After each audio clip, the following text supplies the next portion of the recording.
Praise the lord. దేవుడు మనలను ప్రేమించి మనకు మరొక దినాన్ని అనుగ్రహిస్తూ వచ్చారు. అందుని బట్టి దేవునికి స్తోత్రం. ఉదయకాలము దేవుని వాగ్దానం. యెహోషువ గ్రంథము 1వ అధ్యాయము 3వ వచనం. మీరు అడుగుపెట్టు ప్రతి స్థలమును మీకు ఇచ్చుచున్నాను. సో దేవుడు మనల్ని ప్రేమించి దినమంతటి కొరకై ఈ శ్రేష్టమైన ప్రశస్తమైన వాగ్దానాన్ని మనకు అనుగ్రహిస్తూ వచ్చారు. మీరు అడుగుపెట్టు ప్రతి స్థలమును మీకు ఇచ్చుచున్నాను. సో ఉదయకాలం దేవుడు అడుగుపెట్టు ప్రతి స్థలాన్ని కూడా మనకి ఇస్తానని వాగ్దానం చేస్తున్నాను అనమాట. సో ఈ మాటలు యెహోషువతో దేవుడు సెలవిచ్చినటువంటి మాటలు అనమాట. మీరు అడుగుపెట్టిన ప్రతి స్థలాన్ని కూడా నేను మీకు అనుగ్రహిస్తాను. నీవు బ్రతుకు దినములన్నిటిను ఏ మనుషుడను నీ ఎదుట నిలవలేకయుండును. నేను మోషేకు తోడైనట్లు నీకును తోడైందు. నిన్ను విడువను, నిన్ను ఎడబాయను. నిబ్బరం కలిగి ధైర్యంగా ఉండము. సో దేవుడు అడుగుపెట్టి ప్రతి స్థలాన్ని మనకి ఇవ్వాలి అని అంటే దేవుడు ముందుగానే అభయాన్ని కూడా తనకి అనుగ్రహించినట్లుగా మనం వాక్యంలో చదవగలం.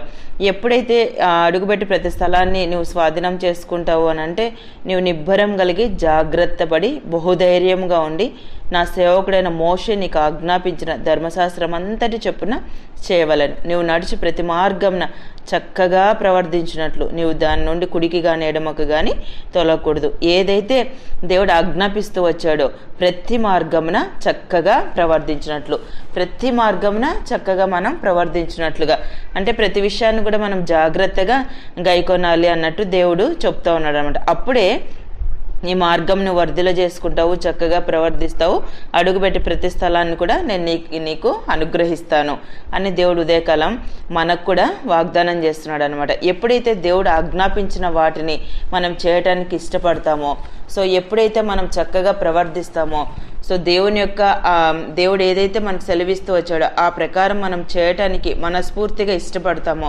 దేవుడు మన జీవితంలో కూడా చేసిన వాగ్దానాలు ఆయన ఖచ్చితంగా నెరవేర్చాడు. ఉదయకాలం మీరు అడుగుపెట్టి ప్రతి స్థలమును మీకు ఇచ్చుచున్నాను. మీరు ఎక్కడ అడుగు పెట్టినా కూడా దేవుడు ఆ స్థలాన్ని మీకు ఇవ్వడమే కాదు, మీ యొక్క ఆశీర్వాదాన్ని దేవుడు ఆ స్థలంలో అనుగ్రహించేటువంటి వారుగా ఉంటారు అనమాట. ద్వితీయోపదేశకాండం 11వ అధ్యాయం 25వ వచనం చదివితే ఏ మనుషుడును మీ ఎదుట నిలవడు, తాను మీతో చెప్పినట్లు మీ దేవుడైన యెహోవా మీరు అడుగుపెట్టు దేశమంతటి మీద మీ బెదురు మీ భయము పుట్టించును. చూసారా, మనం అడుగుపెట్టు దేశం అంతట్లో కూడా మన బెదురు మన భయాన్ని దేవుడు పుట్టిస్తానని వాగ్దానం చేస్తున్నాడు అనమాట.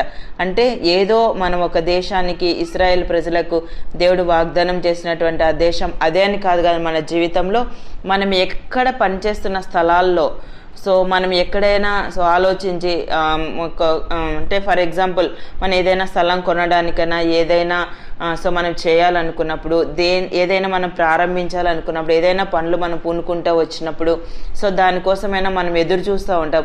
ఇది చేస్తే ఎలా ఉంటుంది, ఇది చేస్తే ఎలా ఉంటుంది మనం ఆలోచిస్తూ ఉంటాం. ఉదయకాలం నువ్వు కూడా అలానే ఆలోచిస్తూ ఉన్నావేమో.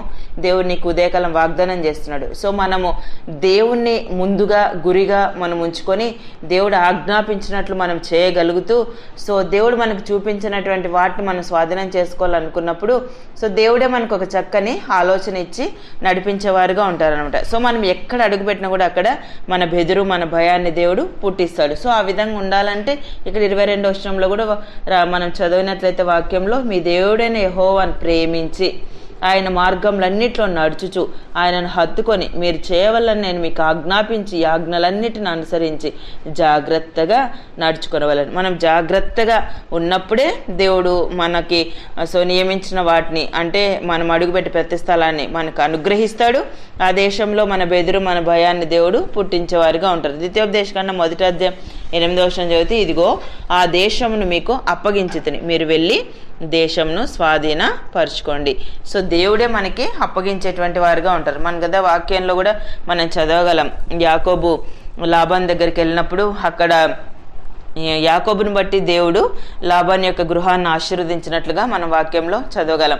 ఎక్కడైనా సరే సో మనం దేవుని ప్రేమిస్తూ వచ్చినప్పుడు, దేవుని యొక్క ఆజ్ఞలను మనం అనుసరిస్తూ వచ్చినప్పుడు, మనం చక్కగా ప్రవర్తిస్తూ వచ్చినప్పుడు, సో దేవుడు ఇష్టమైన విధానంలో మనం జీవిస్తూ వచ్చినప్పుడు దేవుడు మనం ఎక్కడ అడుగుపెట్టినా ఎక్కడున్నా దేవుడు మనల్ని ఆశీర్వదించేటువంటి వారుగా ఉండగలరనమాట. ఉదయకాలం మీరు అడుగుపెట్టి ప్రతి స్థలాన్ని మీకు ఇస్తానని దేవుడు వాగ్దానం చేస్తున్నాడు. సో ఈ యొక్క వాగ్దానం వాగ్దానాన్ని మన జీవితానికి అన్వయించుకొని ముందుకు కొనసాగినట్లు ప్రభు మనందరికీ సహాయం చేయను గాక. ప్రార్థన చేసుకుందాం. ప్రియమైన తండ్రి, మీకు వందనాలు. యేసయ్య, మమ్మలను ప్రేమించి మాకు అనుగ్రహించిన ఈ శ్రేష్టమైన వాగ్దానాన్ని బట్టి స్తుతిస్తున్నాను ప్రభా. మీరు అడుగుపెట్టి ప్రతి స్థలమును మీకు ఇచ్చుచున్నాను అని సెలవిచ్చారు. ఉదయకాలం నిత్య జీవపు మాటలు వింటున్న మీ ప్రజలందరినీ కూడా జ్ఞాపకం చేసుకునండి. మీరు ఇచ్చిన వాగ్దానం వారి జీవితాల్లో నెరవేర్చి సహాయపడుతూ రావాల్సిందిగా కోరుతూ యేసు ప్రభు నామమున ప్రార్థిస్తున్నాను తండ్రి. ఆమెన్.